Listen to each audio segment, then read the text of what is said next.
اب اگلی حدیث دیکھتے ہیں، وعدے کو ضائع کرنا۔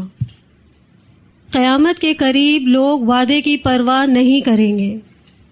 حضرت عبداللہ بن عمر رضی اللہ تعالی عنہ سے روایت ہے کہ رسول اللہ صلی اللہ علیہ وسلم نے فرمایا، تمہارا کیا حال ہوگا جب ایسا وقت آئے گا کہ نیک لوگ برے لوگوں سے الگ کر دیے جائیں گے اور صرف برے ہی باقی رہ جائیں گے، وعدہ اور امانت خلط ملط ہو جائیں گے، یعنی ان کی پرواہ نہیں کی جائے گی، لوگ بالکل بگڑ جائیں گے، اچھے اور برے لوگ آپس میں یوں گھل مل جائیں گے، اور آپ صلی اللہ علیہ وسلم نے ایک ہاتھ کی انگلیاں دوسرے ہاتھ کی انگلیوں میں ڈال کر دکھائیں کہ اس طرح سے نیک اور برے اس طرح سے آپس میں مل جائیں گے۔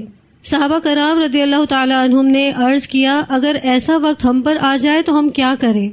آپ صلی اللہ علیہ وسلم نے ارشاد فرمایا، جسے نیکی سمجھو اس پر عمل کرنا، جسے برا سمجھو اسے چھوڑ دینا، اور اس وقت اپنے قابل اعتماد لوگوں کے پاس چلے آنا اور دوسروں کو ان کے حال پر چھوڑ دینا۔ اسے ابن ماجہ نے روایت کیا ہے۔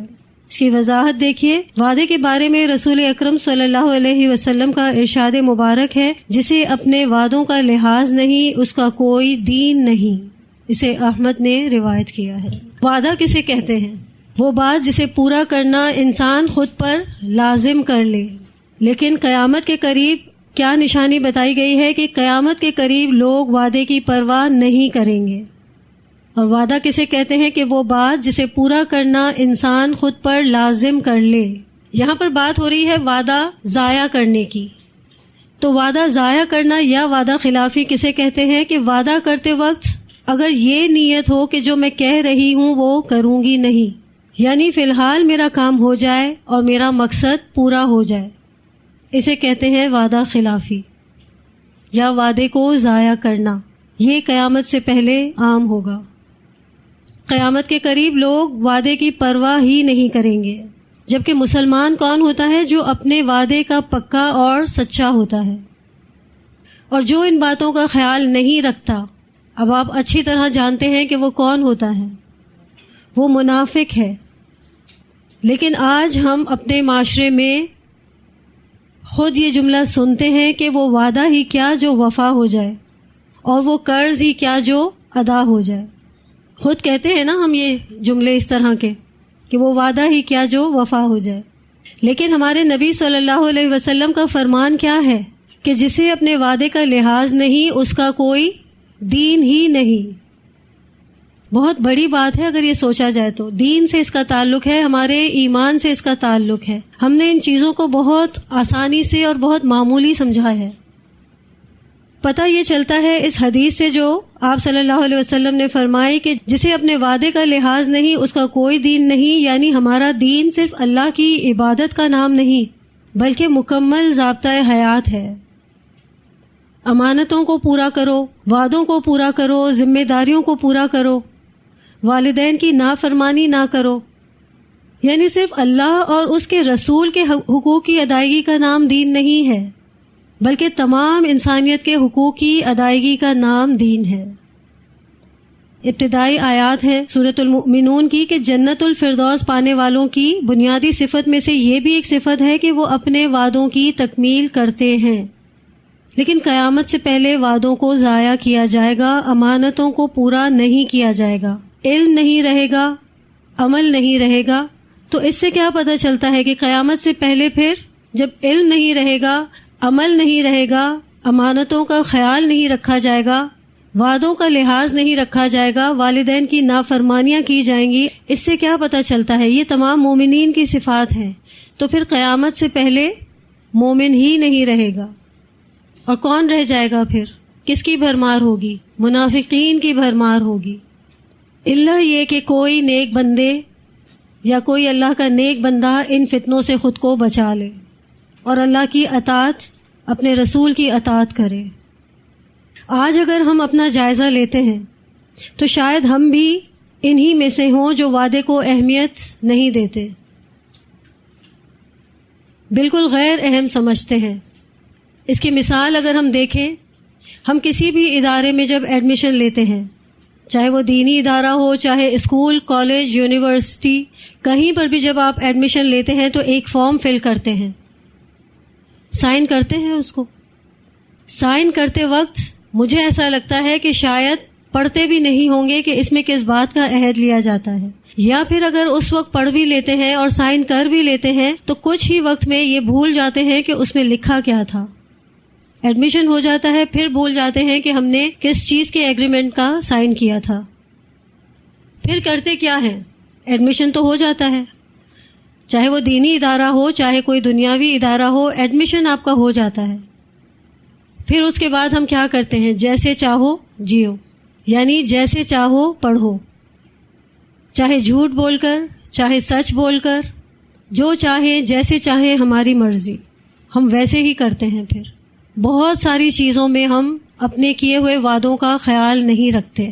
یہ باتیں ہم پہلے بھی ڈسکس کر چکے ہیں. امانتوں کو پورا نہ کرنے کے لحاظ سے، ذمہ داریوں کو پورا نہ کرنے کے لحاظ سے، ان تمام باتوں کا تعلق وعدوں سے بھی ہے.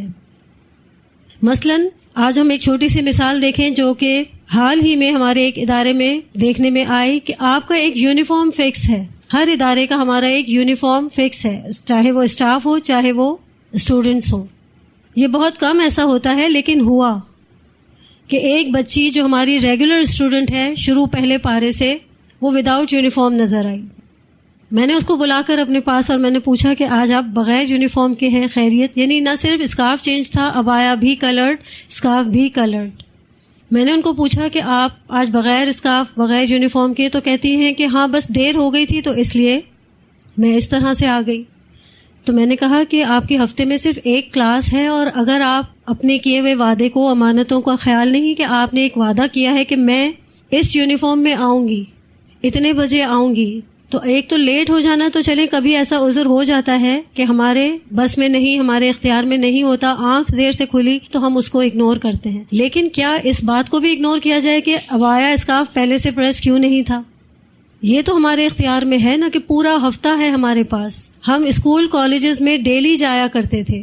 کبھی کچھ ایسا ہوا کہ کالے یا سفید شوز کی جگہ گولڈن اور سلور سینڈل شوز پہن کر چلے گئے. کبھی کسی ماں نے اپنے بچے کو بغیر یونیفارم کے اسکول میں بھیجا.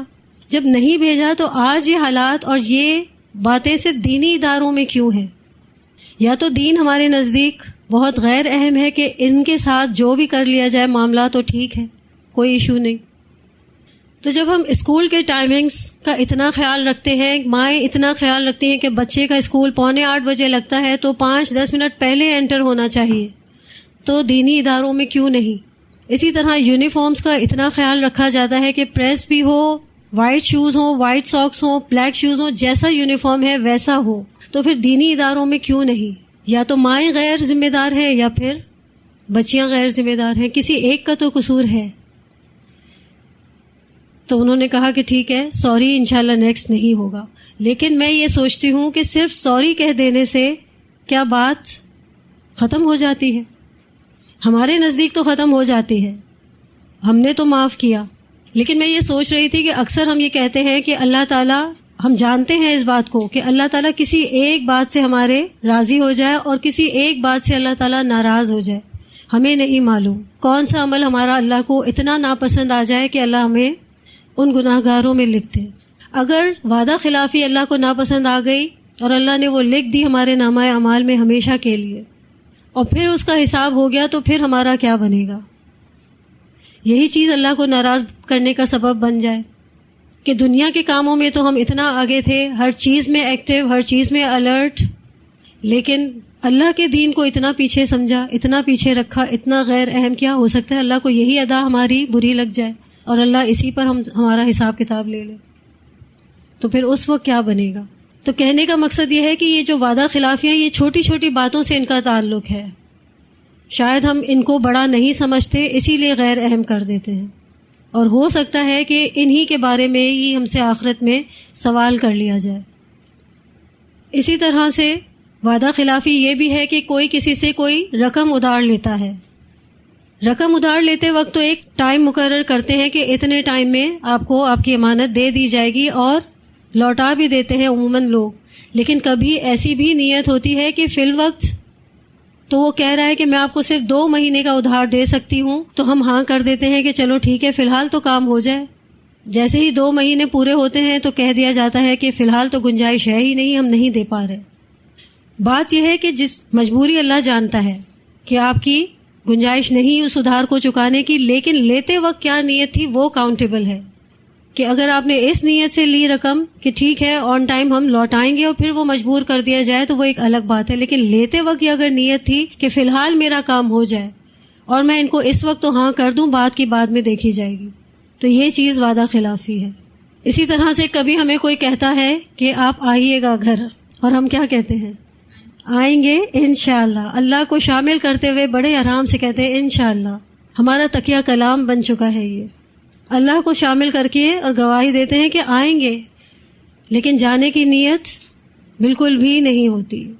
ٹالنے کے لیے کہہ رہے ہوتے ہیں کہ آئیں گے، کہہ دیں نہیں آئیں گے تو پھر جائیں.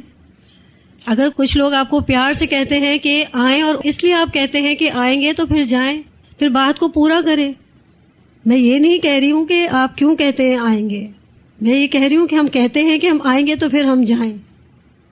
بہت سارے لوگ ہمیں دعاؤں کے لیے بھی کہتے ہیں تو ہم کہتے ہیں انشاءاللہ، لیکن کرنا یہ چاہیے کہ ہاتھوں ہاتھ دعا اسی وقت دے دی جائے، اس کو ادھار پہ کیوں رکھا جائے. اور آپ بالکل ٹھیک کہہ رہی ہیں کہ ہم انشاءاللہ کہتے ہیں اور پھر اس کے بعد بھول جاتے ہیں. دعا تو اسی وقت دینے کی چیز ہے نا، اس کے لیے کوئی خریدنا تو ہے نہیں کچھ کہ جائیں گے لائیں گے پھر دیں گے. کوئی آپ کو کہے کہ دعاؤں میں یاد رکھیے گا تو ہم فوراً سے کہہ دیتے ہیں کہ جی انشاءاللہ ضرور، حالانکہ یہ بھی وعدہ خلافی ہو گئی آپ کی. آپ نے ہاں کہا، آپ نے انشاءاللہ کہا اور پھر آپ اپنے کی ہوئی بات کو بھول گئے. کرنے کا کام یہ ہے کہ اگر جب کوئی آپ کو کہے کہ دعاؤں میں یاد رکھیے گا تو فوراً دعا دے دیں. مختصر اور جامع دعا. اللہ تعالیٰ آپ کو دنیا اور آخرت کی بھلائیاں عطا کرے. یہ وہ دعا ہے کہ جس میں آپ نے اس کو مکمل دعا دے دی، دنیا کی بھی اور آخرت کی بھی. اب وہ جو چاہے اللہ سے مانگتا رہے، اللہ اس کی ہر دعا پوری کرے. ٹھیک ہے، تو اس بات کو تو لکھ لیں کہ اگر کوئی دعا کے لیے کہے تو فوراً سے دعا دے دیں کہ اللہ آپ کو دنیا اور آخرت کی بھلائیاں عطا کرے اور آپ پر سے وہ امانت آپ نے پوری کی، اپنا وعدہ آپ نے پورا کر دیا. اب جہاں تک کسی کے گھر جانے آنے کی بات ہے تو ایسا نہیں ہو سکتا کہ کوئی کہے کہ آئیں ہمارے گھر تو ہم کہیں چلیں، ہاتھ پکڑ کے چلے جائیں، وہ اس وقت نہیں ہو سکتا. اس کے لیے پھر ایسا ہے کہ یا تو وقت نکالیں یا پھر ان کی محبتوں کا جواب محبت کے ساتھ لوٹا دیں کہ کوشش کریں گے لیکن وعدہ نہیں کر سکتے. یہ تو کہہ سکتے ہیں. پھر آپ پر کوئی امانت نہیں، کوئی وعدہ نہیں کہ آپ نے اپنی بات مکمل کی ہے کہ کوشش کریں گے. اس میں آپ کی نیت شامل ہونی چاہیے، جھوٹ نہیں. یا تو یہ کہہ دیں کہ بہت مصروفیت کا وقت ہے، ٹائم نہیں ملتا، اللہ نے چاہا تو آئیں گے. تو اس طرح کے جملے کہہ کر محبتوں کا جواب دیا جا سکتا ہے.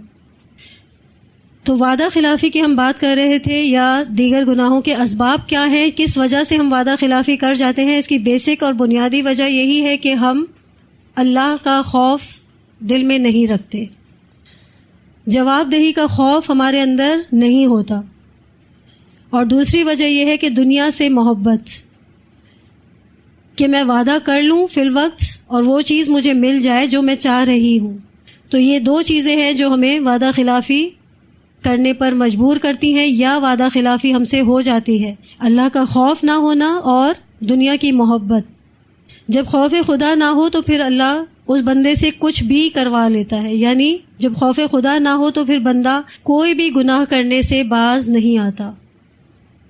تو اللہ تعالیٰ ہمیں ان فتنوں سے، ان گناہوں سے بچنے کے لیے ہمیں نیک لوگوں کی صحبت، اچھے دیندار لوگوں کی صحبت عطا کرے. ہمیں اپنی آخرت کو فراموش ہرگز نہیں کرنا، ہر وقت یاد رکھنا ہے. وعدہ وفا کرنا آپ صلی اللہ علیہ وسلم کی سنت ہے. اللہ ہمیں ہمارے نبی صلی اللہ علیہ وسلم کی ہر سنت پر عمل کی توفیق عطا کرے. اللہ تعالی ہمیں باعمل مومن بنا دے. ہمارا خاتمہ بالخیر ہو.